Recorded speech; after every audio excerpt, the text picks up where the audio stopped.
The picture is the adoration of the Magi. The three wise men from the east have found their star, and what it announces is the birth of time.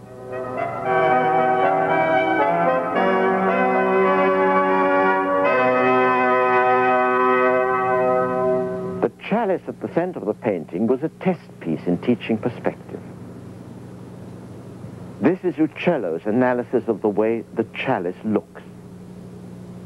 We can turn it on the computer as the perspective artist did.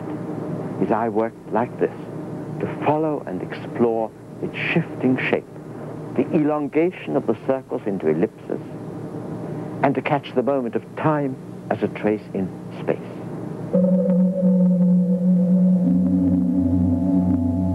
Analyzing the changing movement of an object, as I'm doing on the computer, was quite foreign to Greek and to Islamic minds.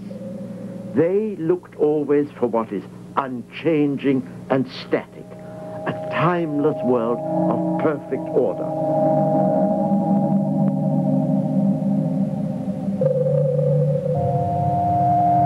The most perfect shape to them was the circle.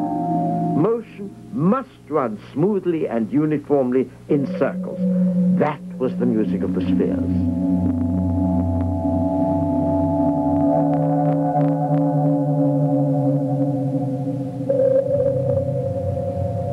That's why the Ptolemaic system was built up of circles along which time ran uniformly and imperturbably. But movements in the real world are not uniform, and they cannot be analyzed with the mathematics of antiquity.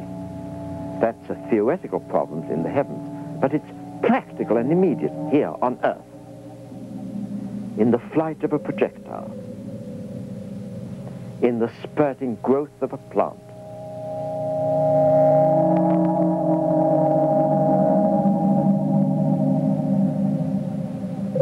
In the single splash of a drop of liquid that goes through abrupt changes of shape and direction.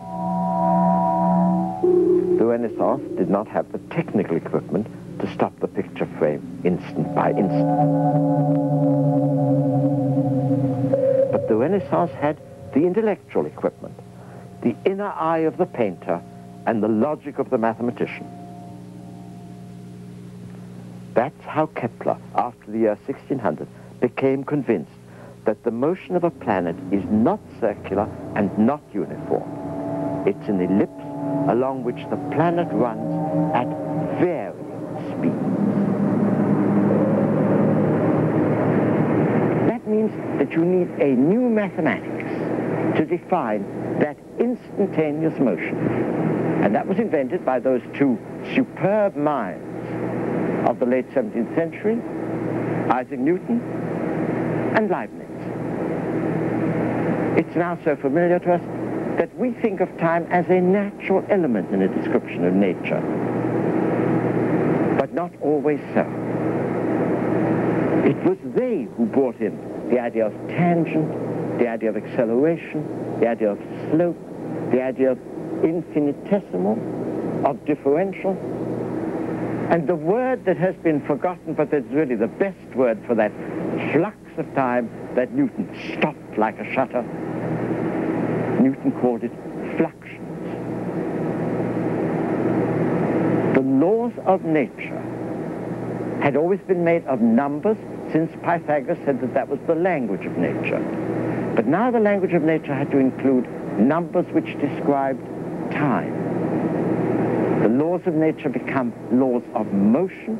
Nature herself becomes not a series of static frames, but a moving process.